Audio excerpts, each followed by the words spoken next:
山崖到山底的距离是50米，自由落体时间为3.16秒，手榴弹引爆时间为7秒。弹药爆炸之后，瞬间形成的音速爆炸波，最佳距离是人的2倍身高。他这是要干什么呀？在做法呢。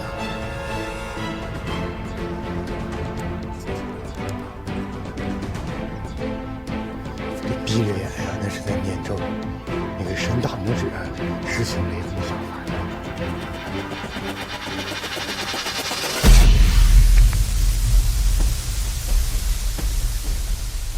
快扔啊！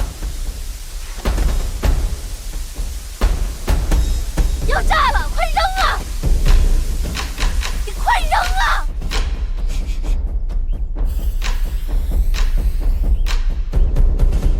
爆炸了！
刚才照我说的做了吗？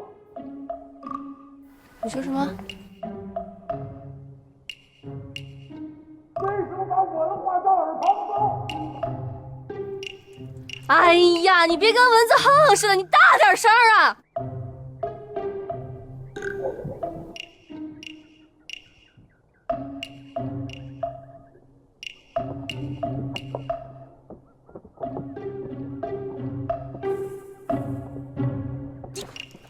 干什么？干！猴子！猴子！你干什么？你干什么？你干什么？我看他的耳朵受伤了没有？他说看你耳朵受伤了没有？耳朵还在，也不流血，就是听不太清。那应该是耳膜受伤。别管我耳朵了，小鬼子炸死了没有啊？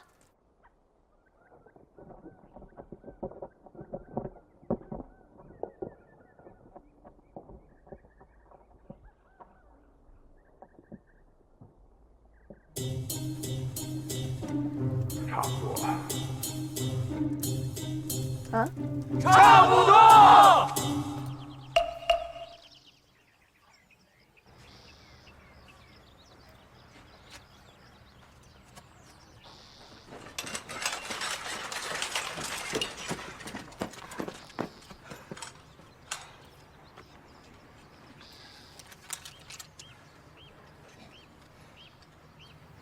里边一个活的都没有了。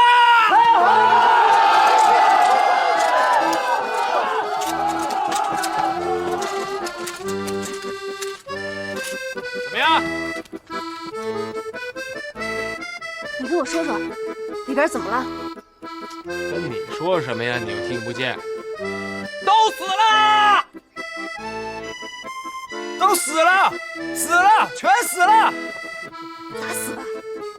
被高压冲击波给震死的。震死的？对，不是炸死的，是被我们的集束炸弹形成的高速冲击波。什么叫冲击波？就是空气，快速运动的空气，把鬼子的内脏啪震裂了。空气也能杀人？雷公都厉害。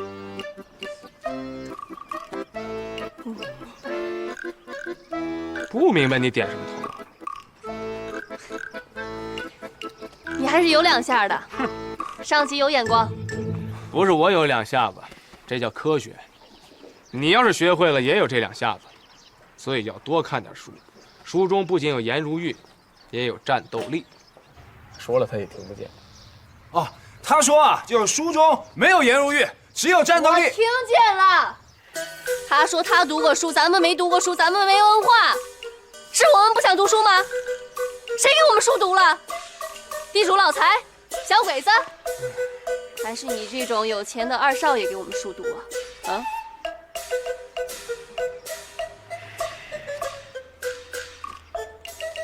别以为就你脑子里能装几本书，我们脑子里装的也不是老倭瓜。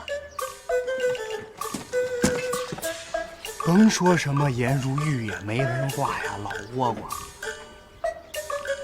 这场上要是没有金爷，你们就赢不了。啊屁！要是没有我们的手榴弹，你们那破空气能杀人啊？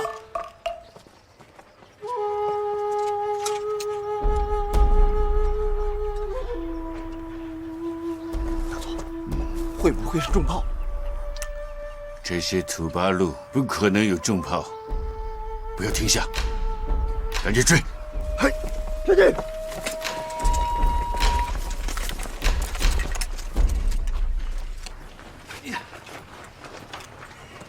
抓紧时间，先拿枪支弹药，该换枪的都换枪了啊！拿不了的就先埋了，或者是销毁了。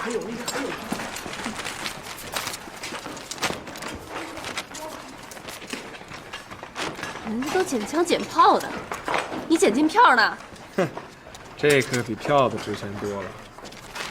你什么大瓣蒜呢？下了山包饺子，先把你当蒜给拍了。哼，大家快点捞啊！捞完了赶紧走，一会儿鬼子可就闻着你们队长拍蒜的味儿了。哎，起来！哎，对，慢！哎，好。炮！嗨，这回你可见着真炮了啊！这是鬼子的8·1式迫击炮，有了它，咱们的打法战术会有很大的改观。金先生，不管它是什么炮，这都是沉甸甸的铁疙瘩，就算我们想了，也拿不走啊！你少拿几双鞋，把这个拿回去多棒啊！啊，他说不让拿鞋。那哪行啊？鞋不能不拿，咱还得走几百里地的路呢，鞋比这个重要。我再多说一句话，我自个儿抽自个儿。他说什么？哦，他说他成哑巴了。怎么了？哎，我望远镜你还没赔我呢。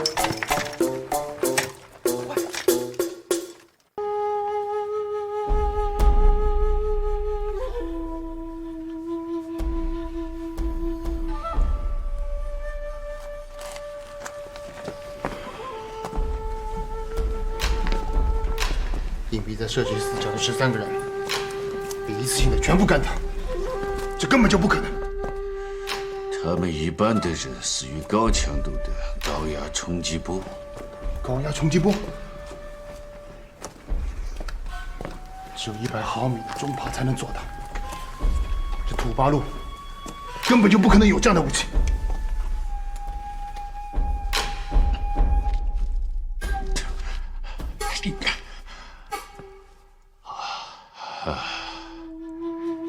是金属手榴弹。能够想到用这种方式对付洞穴的对手，一定是上过正规军事院校的，而且还能准确地让爆炸物在不落地之前爆炸。这需要的不仅仅是渊博的学识，更要有过人的胆识。也许我们追的这支部队根本就不是八路。为什么这么肯定？大佐，美制 M1911手枪，只有国民党的部队才会用，一般人用不惯。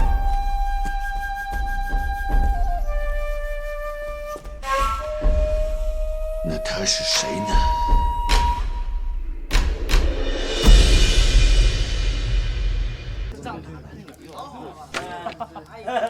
交友。绝对。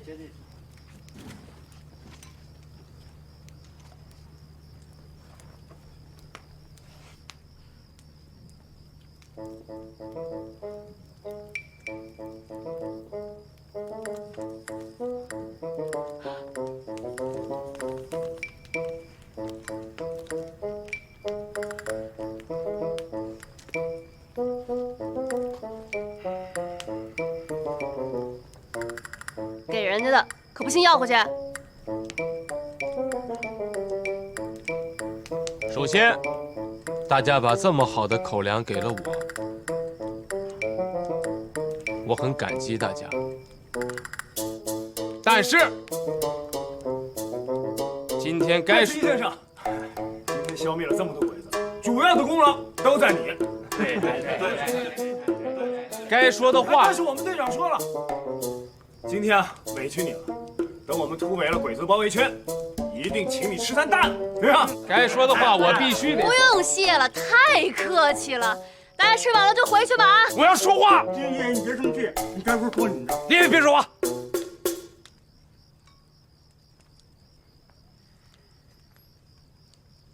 我要跟你说话。说。屋里说。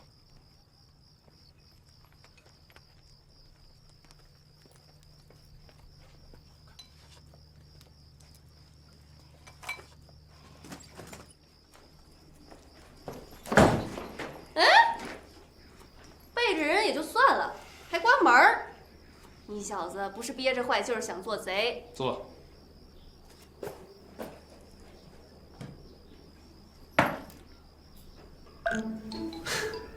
在青龙寨的时候，咱俩有言在先。只要我帮你们逃出了青龙山，那就各走各的道，对不对？我的话现在我已经兑现了，你的话是不是也应该兑现？看着我。青龙寨的时候你什么都没说呀，跟我说话的好像是于大海。好，就算走小道，这个主意是大海出的。哎，那在鹰嘴崖我确实救了大伙，这是事实吧？大伙儿，也就是说包括你自己了。那也就是说，你也是在救你自己，对不对啊？计谋是我出的呀，哎，而且是我亲手实施的呀。从知恩图报的角度上来讲，我不求你感谢我，我只求放我走。没门儿！凭什么？凭什么？第一，没有我的31颗手榴弹，你跳下去能炸死小鬼子呀？不能啊！第二，你也没跟我说你炸死小鬼子之后，咱们就一拍两散了，这也没有，那也不能，你说凭什么？好，看来你是想跟我来点混的了。我告诉你，过来跟你打声招呼那是客气话，这叫礼貌。怎么着？我想离开这儿还得得到你的批准。小，再见。哎，金先生，金先生，干什么？我可救过大伙儿的命啊！是，得知恩图报吧？是。我跟你们队长现在是两不相欠了。你们好好打你们的鬼子，我去杀我的仇人。不是一条道上的人，别硬往一块凑合了。哎，让开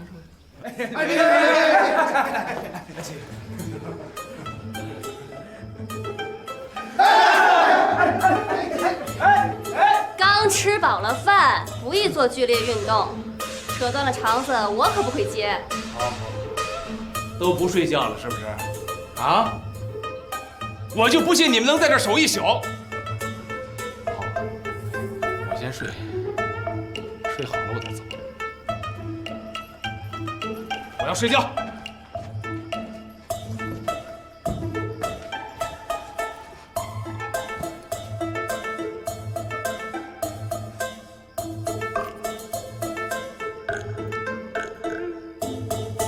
时间是不早了，大伙儿都回去睡吧。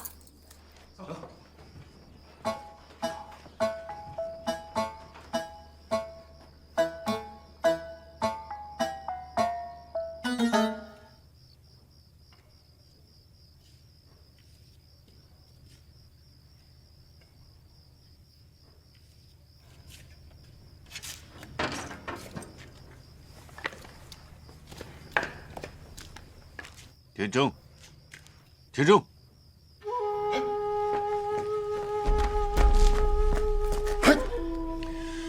你说，鹰嘴崖下面宫本他们被爆炸冲击波杀死，那么鹰嘴崖上面的人又会怎么样呢？我不知道，我没有看见。眼睛没有看见，脑子是可以看见的。这么巨大的冲击波，敌人即便是做了防备，但是一定有人会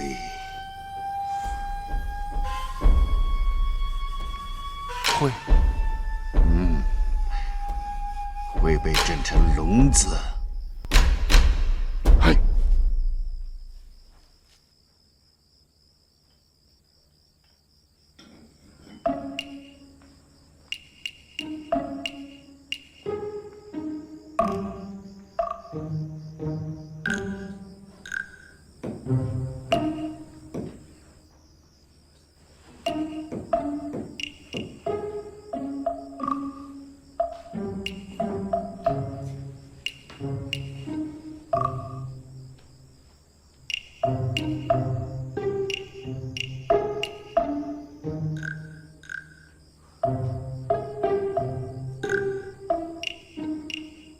想跑。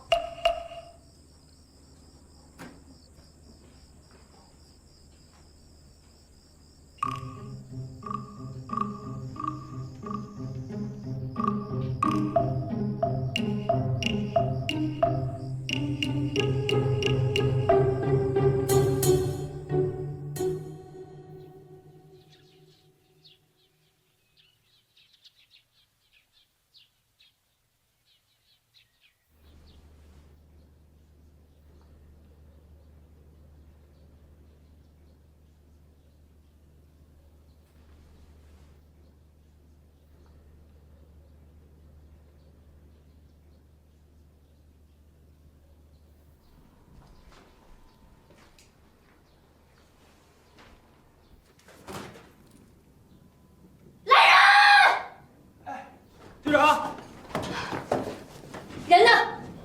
什么人？我问你们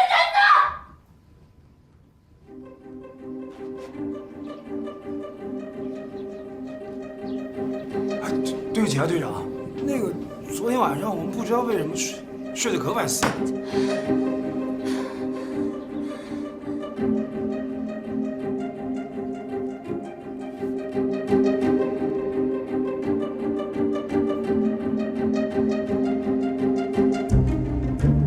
快给我去找啊！快！什么缺德人才，就是个才华贼的把式。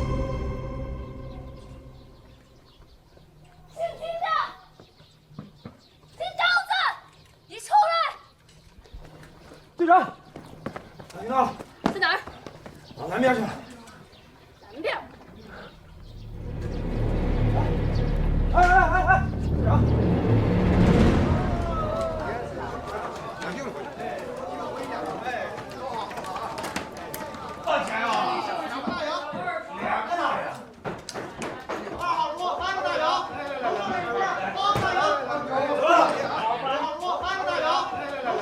这耳朵能治？真的，就我这胳膊都炸飞了，耳朵还没聋的本事，治这小毛病不难。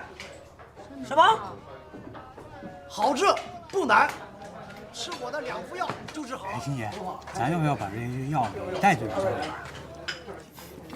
你还想脑袋顶上顶个水碗，让他拿枪打呀？我当然不想了，我骗呀我。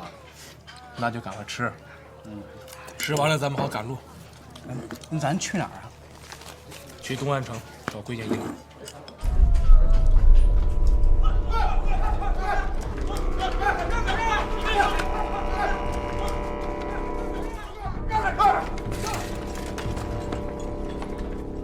动别动！仔细排查。刘队长，这个我们这都是良民，没有八路啊！他妈的滚开！行了，去了啊。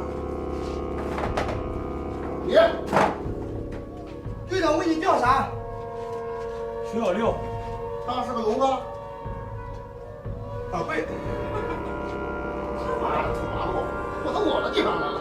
我们都是好人。带走，走。这是为什么呀？为什么？我就会还你呀！就你他妈是个聋子！我还告诉你们，在十里八乡的，不管是聋子、耳背的，都给我到黄金县城队走一趟。还有谁是聋子？给老子自己站出来！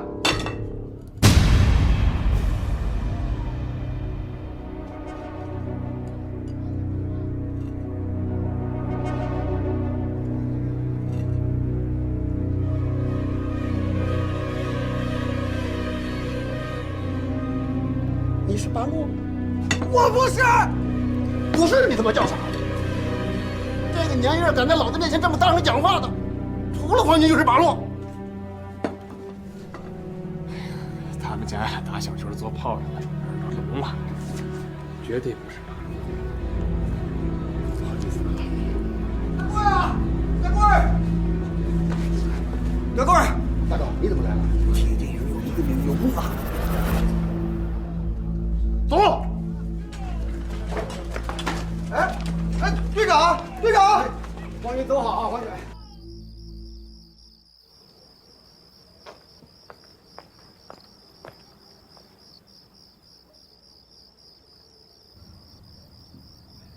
怎么一个岗哨都没有？土八路就是土八路。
金先生，哎，你吓死我了！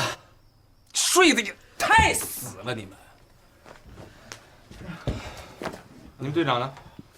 他不是找你去了吗？那是抓。哎呦，金先生，你别误会，从你走了以后啊，我们队长心里可难过了。真的？真的啊！哎，不管真的假的，他现在人在哪儿？应该快到双塔镇了。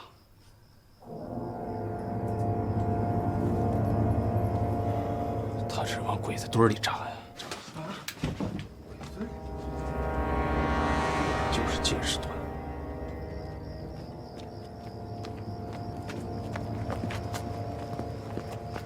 嘿，怎么了？有人，快躲！大哥，你过来的时候有没有被八路发现？没有没有，你确认他是一个聋子？不穿聋，能听见一点儿。太好了，咱哥俩升官发财的机会到了。对，兄弟们，快步跑！好，好。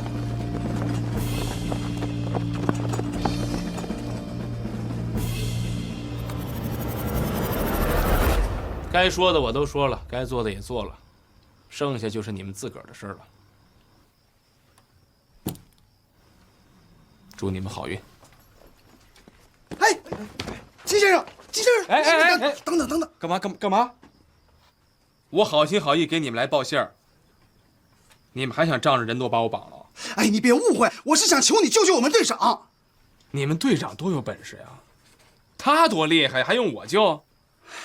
事已至此，我也无计可施了。如果你们非要仗着人多把我绑了也行，无非这屋里再多一个冤魂罢了。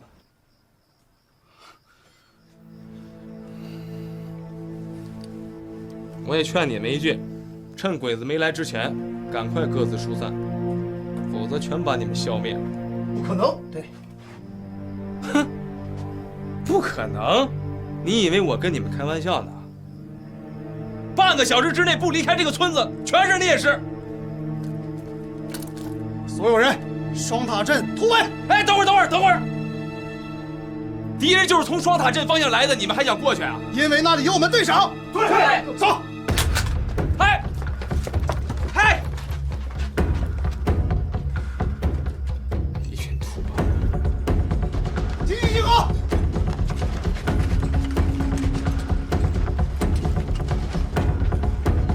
向右看齐，向前看，向左转，跑步。等会儿。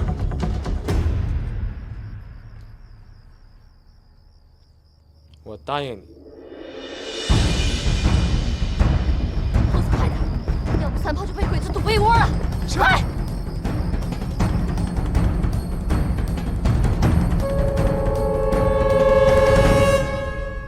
怎么都还在这站着呀？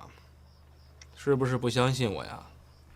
看你说的，我就是怕把你一个人留在这里，太危险了。你们越安全，我就会越安全。记住我跟你说的话，每一个时间点，每一个战术转折点必须非常准确，执行的也要非常准确。我记住了。不过秦先生，你还是跟我们一块儿走吧，不然队长回来了，他又该骂我了。我保证他不会骂你，没准儿还会夸你。行了，时间不多了，记住暗号，按计划执行。全体都有。敬礼。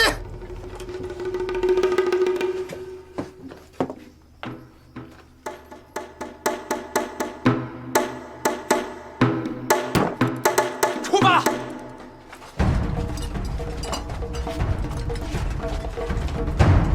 快！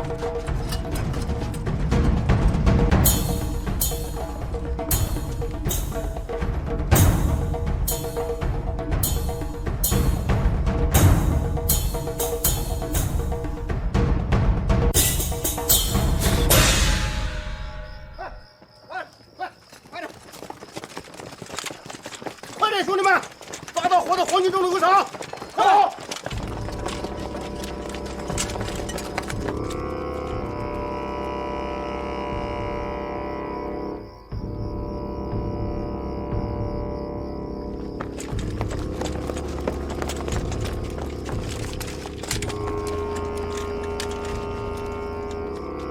大哥，就是这间屋子。没错，你瞧里边还亮马路军的军装呢。刚刚洗过。你进去。他妈的怕什么？把露台看光着呢，快！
德官，他们都进去那么半天了，怎么还不出来啊？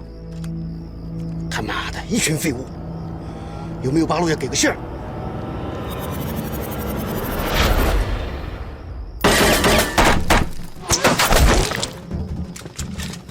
大哥，大哥，大哥！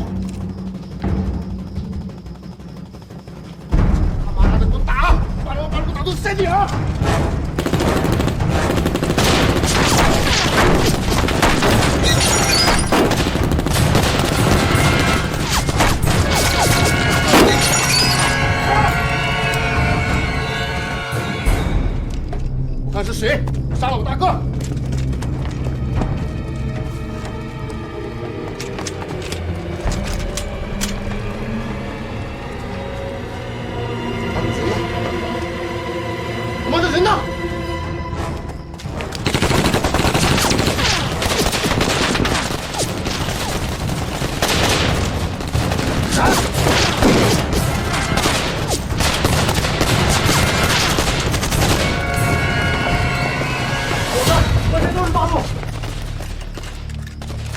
向上抢，绝不让战魔捅二路和你院在80米之内。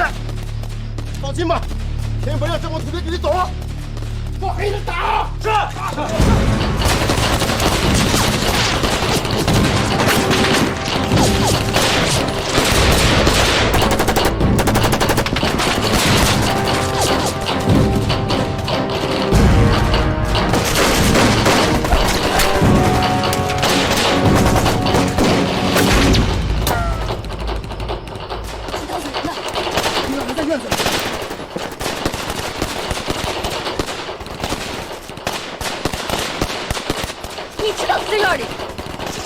要求的，他的话你也信的？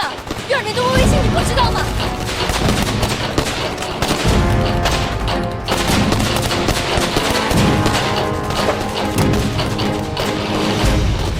这么危险，怎么才攻击？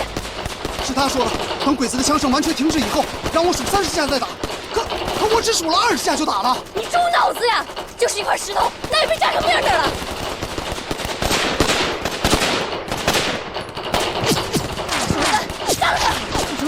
太远了，够不到！再搞，他尸体就拼不到一块儿去了，危险！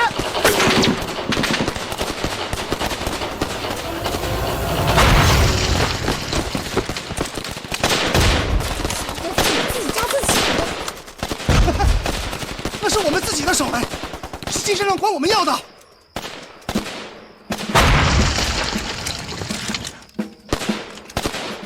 这小子还活着。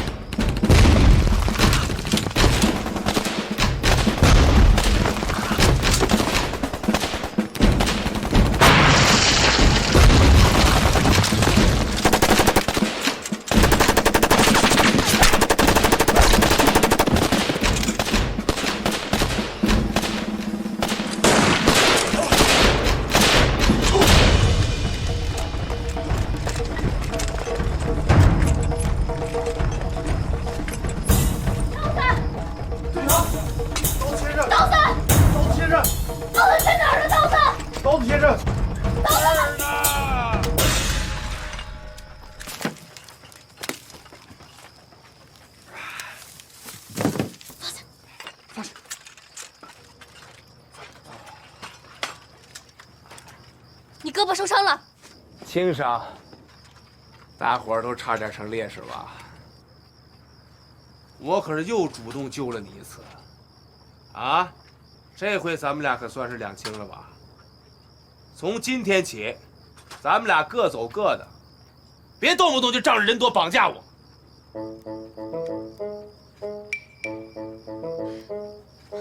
刀子，有什么话咱们下来说。上面危险，不结实你再摔下来。下来，下来吧。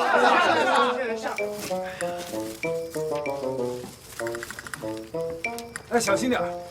不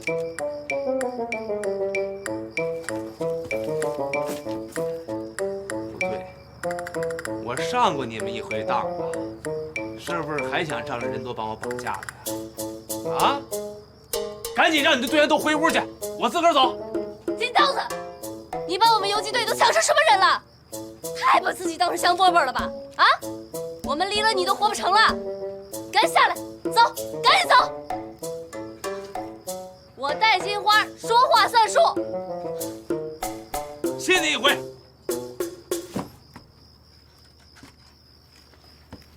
慢点，慢点，小心啊！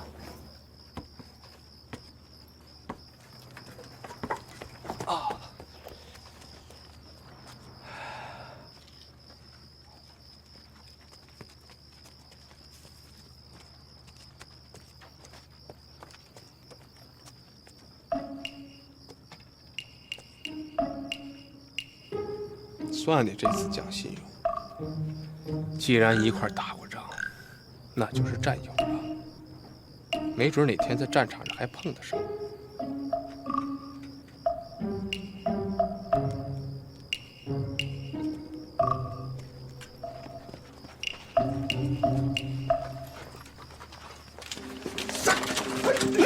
来，不用送！哎，干什么呀，轻点！我就知道这绑架！都给我轻着点抬！一句话，新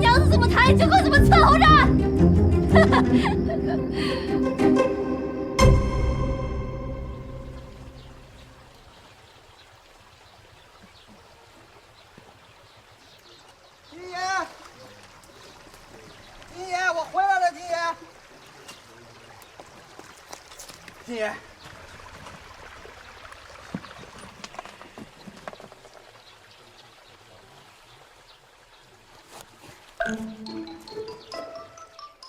哎，人家不愿意留下，你们就打人，你们还有没有良心啊？我还告诉你了，泥箱是我放的，屋顶是我掏的，人是我劫走的，有什么事冲小爷我算，冲我来啊！冲我来！大海，我这伤跟他们没关系。哎，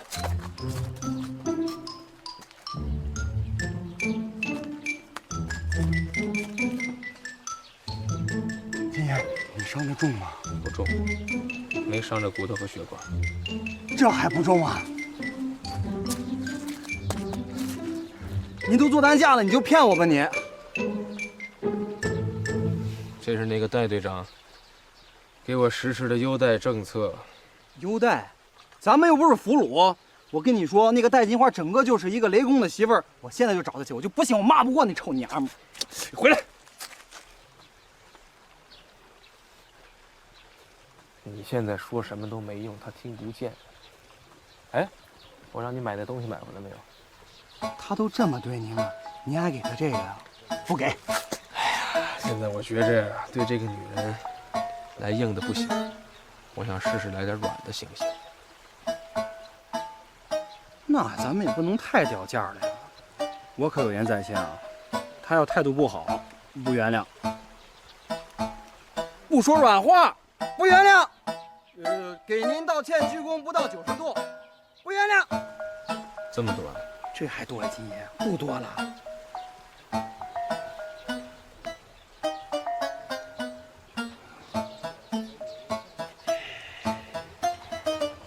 就给一碗猪蹄汤，不原谅。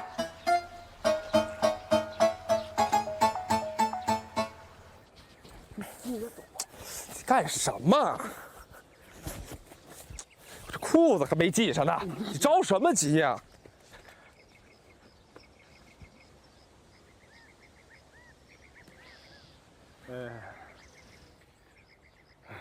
动静太大了吧？就是一场误会嘛，对吧？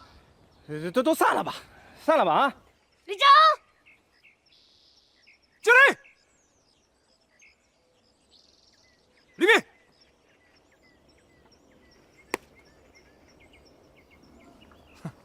戴队长，这什么意思啊？啊？让我们俩检阅部队啊？不是给你检阅，是给你道歉。给我道歉？这戴队长也有犯错误的时候，戴队长一向都是正确的呀。有，我不应该故意跟你抖机灵、装糊涂，应该跟你摆事实、讲道理。好好宣传我的抗日救国的大道理。因为你是一个读书人，又喝过洋墨水，应该是一个明事理的人。金爷，他说你不懂事理，能听见吗？凭什么说我不明事理啊？还有，我不应该强人所难，故意堵在你房门口，不仅打扰你睡觉，还违反了上级不允许男女共住一室的规定。虽然我是被迫睡在你房间的，谁被迫谁呀？大的情节很清楚，小的细节不纠缠。错就是错了，错了就应该改。到底谁错了？是我，对不起。请原谅。太隆重了。走。躲什么躲？本姑娘我这辈子都没给人折过腰，你还嫌弃了？你要真想跟我赔礼道歉，那咱俩就好好谈一下。要是谈好了，我们俩给大伙请安。谈是肯定要谈的，但是这个地方荒郊野岭的，气氛不够。这样吧，等到了宿营地，弄两菜，烫壶酒，好好谈。好。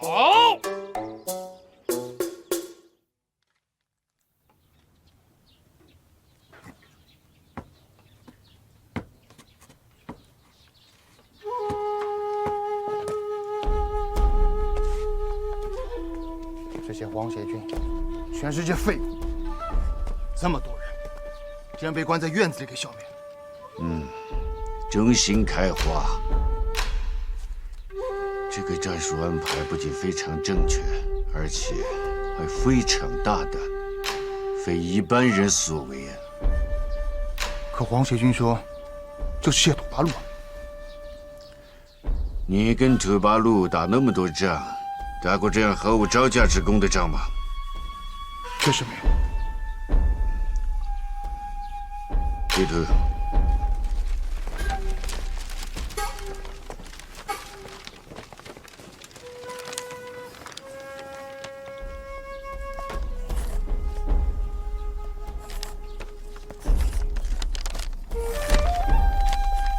你看，他们不顾一切的向西，他们的目的是去八路的根据地，所以不管这些是真的八路还是假的八路，都必须抓住。嘿，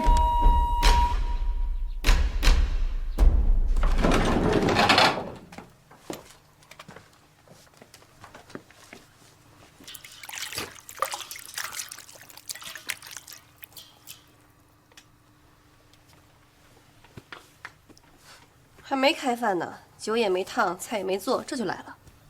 还是谈好了再吃饭吧，有助于消化。谈不好，吃饭能噎死你啊！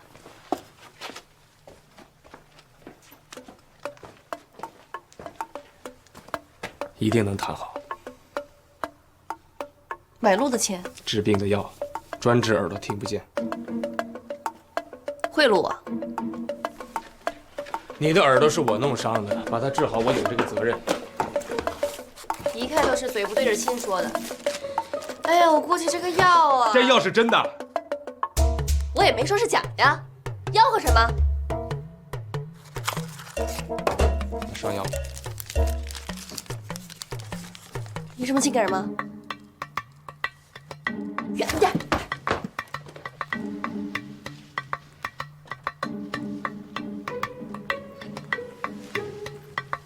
你自己上吧。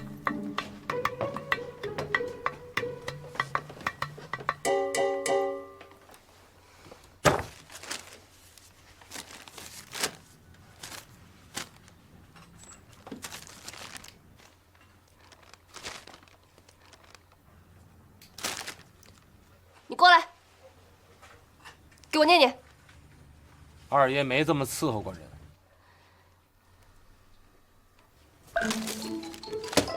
那行啊，那你先回去吧，等我把这些字儿都认齐了，咱们再商量咱们的事儿啊。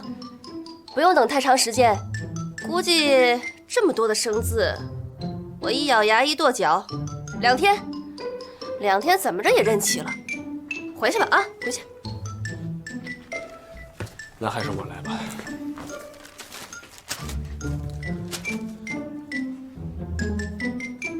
药方，耳鸣。过来，这儿念。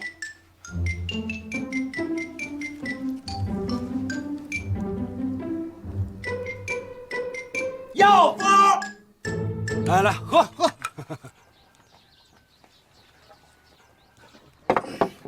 哎，来，兄弟，赶快猪蹄子！哎，吃。这有酒有肉的，今儿你们是有事儿要求我吧？哎，你看看，跟着金先生就是有眼力。哎，金先生不敢说，至少有一点我是明白的，无事献殷勤，你们2个呀是非奸即盗。哎，你这怎么说话呢？我说啥了？哎，三毛，坐，坐，人家只是打个比喻。哎，大海，我跟你透露个事儿。哎，你老咳嗽什么呀？这大海又不是外人，那是把咱们从青龙山救出来的兄弟呀。冲你这句话，我干了。哎，豪爽。哎，其实啊，我们队长答应放你们走了。真的呀？真的？那这事我得赶紧跟金生说说去。哎，你别急呀，别急呀。哎，对啊，你看我都跟你透底了，你也跟我说说呗。哎，对，给咱说说。不该说的，我是不会说的。对，是。你说这金先生，一个平头老百姓，又是中心开花，又是空气炸弹的。哎，你说我们怎么不知道呢？就是啊，但是压根儿因为他就不是老百姓啊。来，他呀，其实是晋绥军852团特战大队的大队长，明白了吧？国民党。哎，过来！你干嘛呀？哎，我就知道你没表演。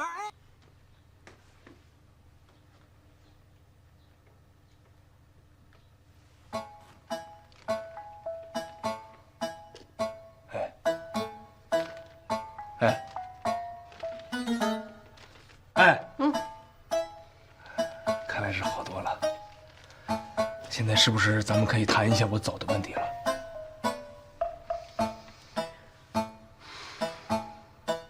我知道，这捆绑的夫妻不成。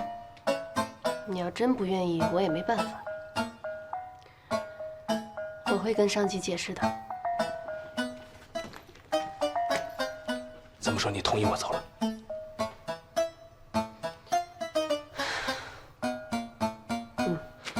哎呀，太谢谢你了，戴队长！谢谢，你真是个好同志，好队长。You are amazing。他是国民党晋绥军852团的。我可以解释。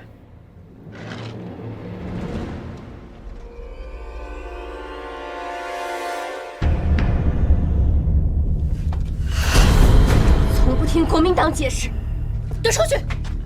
一会儿把他抬出去就行了。队长，执行命令。是。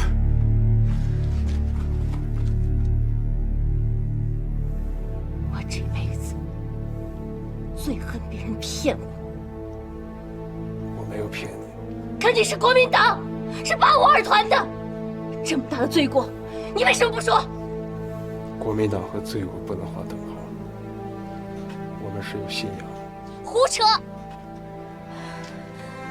信仰都是美好的，可是从你们嘴里面说出来的，我看都是老爷太太们的信仰。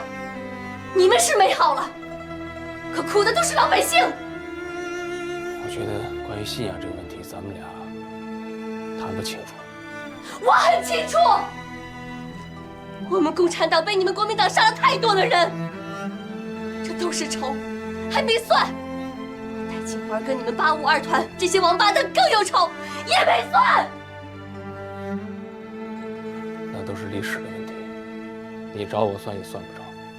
你必须老实交代。我不是你的俘虏。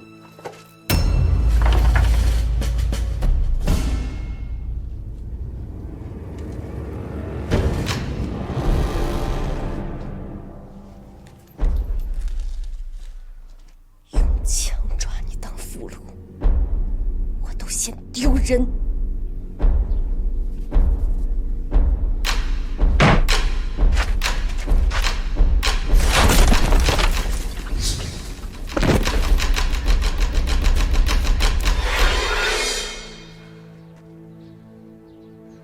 有2下子，几下子我也不会跟一个女人动手。哎，耍赖是吧？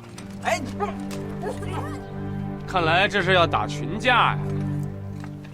别动，都一边看着。还挺讲义气，像是你们共产党的做法。对待好人，对待老百姓，我们一向讲义气。对待你这样头号大坏蛋，那就是一顿抽揍。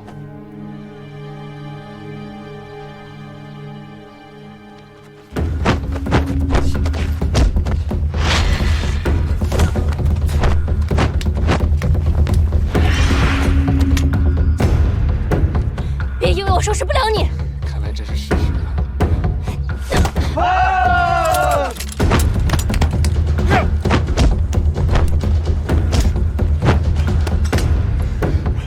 算个平手行不行？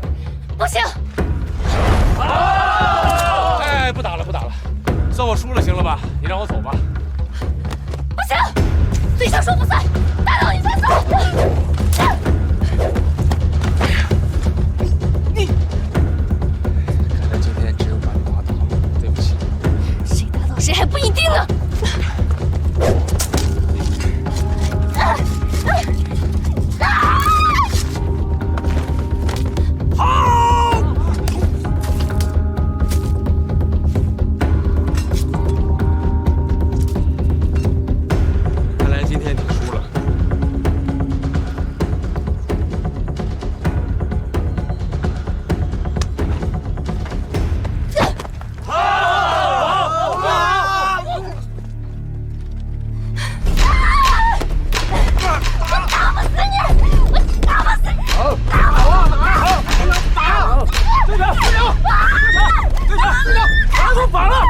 就走！给我擦一下眼睛！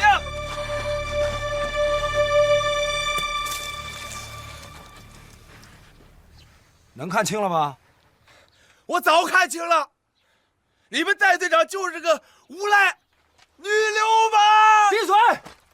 你没资格说我们队长坏话。凭什么不能说呀？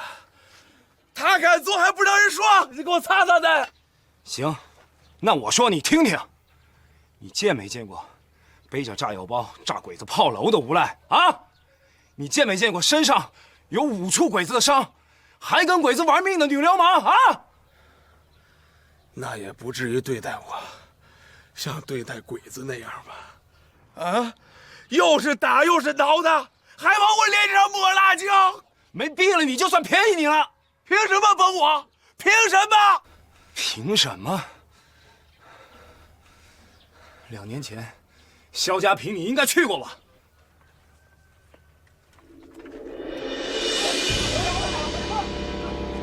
这帮穷鬼，敢分我肖家的粮！放心，我来帮你出这口恶气。团座，团座，杀战俘的罪名已经不小了，我们不能再杀伤员了。杀共产党人是必须的，因为他们始终是蒋委员长和我萧百川的天敌。预备！我们是军人，军人起码应该遵守自己的职业操守和尊严，否则和刽子手有什么区别？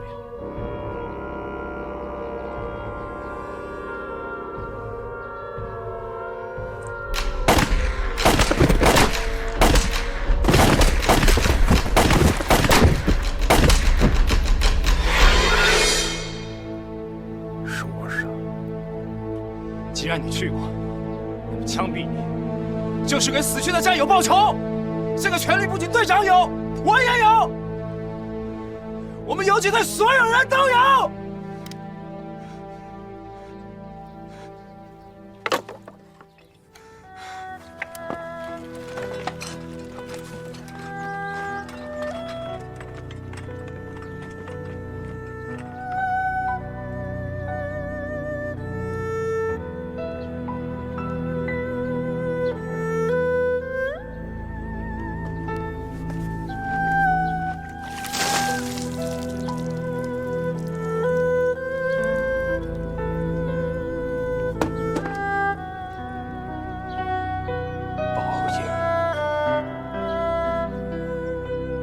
说了，留在青山来，不怕没柴烧。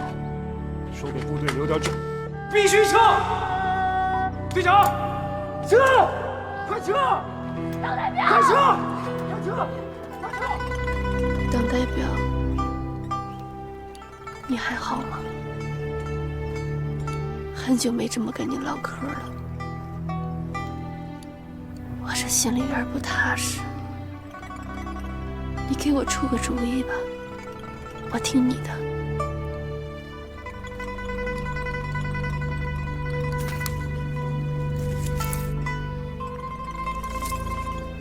兄弟们，我把曾经杀害你们的852团的凶手给你们抓来了。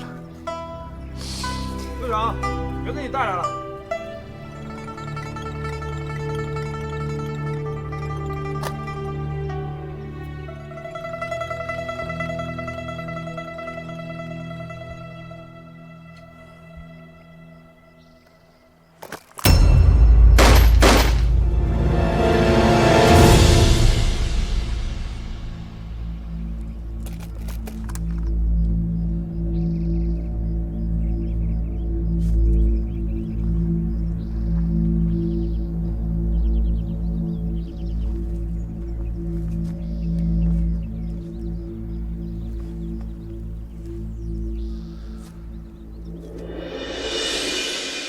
这什么意思？你不杀我报仇了？仇是一定要报的，但是共产党不兴报私仇。八路军也不随便杀人，那样的话，不就和你们一样了吗？从这点上来说，你们确实比我们高。我现在要执行上级的命令，把你送到根据地去。那为什么要给我松绑啊？给你松绑，是给你逃跑的机会。逃跑？你逃跑，我正好开枪，这是一个最充分的死亡理由了。佩服。出发了。走走。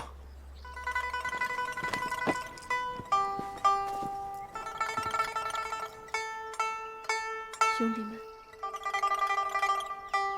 对不起你们了。党代表，我听你的了。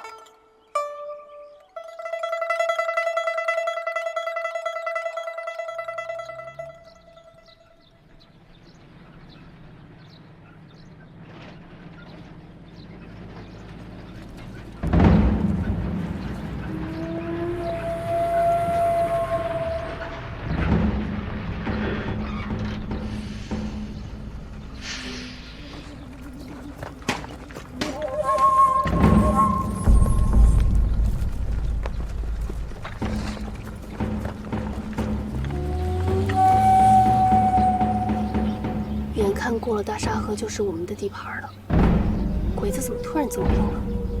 就晚了这一步啊！晚一步，步步晚的。哎，咱们换一个渡口过去不就完了吗？就算是再换一个渡口，桥和船也还是像我们现在所看到的一样，被鬼子给控制着。你的意思？咱们被鬼子包了饺子了。反正跟在我们后面的鬼子不一般，回去研究研究再说。撤！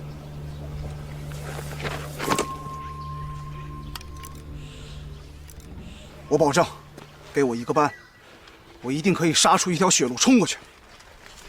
桥上没遮没拦的，只要对面920机枪一响，我们谁都过不去。到那个时候，我们都得牺牲在这儿。那多憋屈！况且还有这个家伙没送到。你说鬼子怎么知道我们要过大沙河呢？会不会有奸细？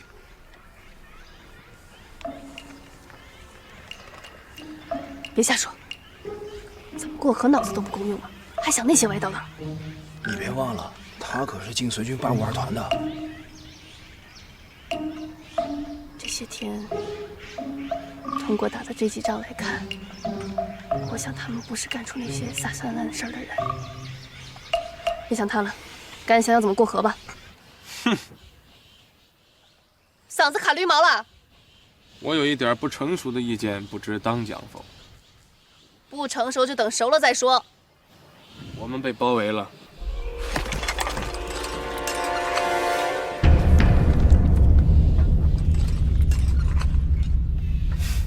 即将。我不招你，你最好别来招我，因为你现在说的话，一定会成为扰乱军心的罪过。我真心想帮你。动两下嘴皮子，就拿这点成绩，好再跟我说再见。如果你不让我走，我不会走的，尤其是现在这个时候。就算对我自己的救赎和补过吧。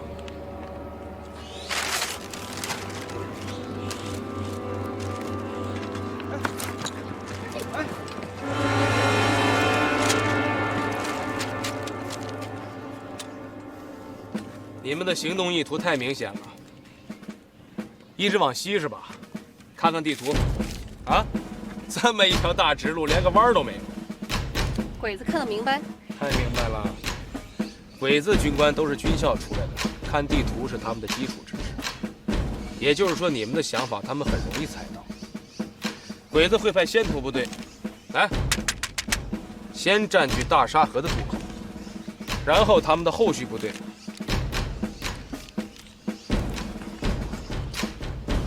这会儿应该就在咱们身后，离咱们不远了。说办法。办法很简单，只要大家不过河，一切困难迎刃而解。我当是什么好办法呢？憋了半天，就憋出这么个破办法来呀！我告诉你，过河是命令，而且是无条件完成的命令。命令，命令是死的，人是活的。这是死命令，那也得靠活着的人来执行吧？如果大家都死了，那还执行个屁呀！明知不可为而为之，匹夫之勇。是明知山有虎，偏向虎山行。打仗可不是靠嘴，要靠脑子，要靠实力。打仗是靠精神。当初连一块桥板都没有的大渡河铁索桥，你们国民党一个营的兵力，机枪10几挺，我们不照样过去了？况且，这座桥还有块桥板呢。那你不觉得，如果大家都在这儿牺牲了，太憋屈了吗？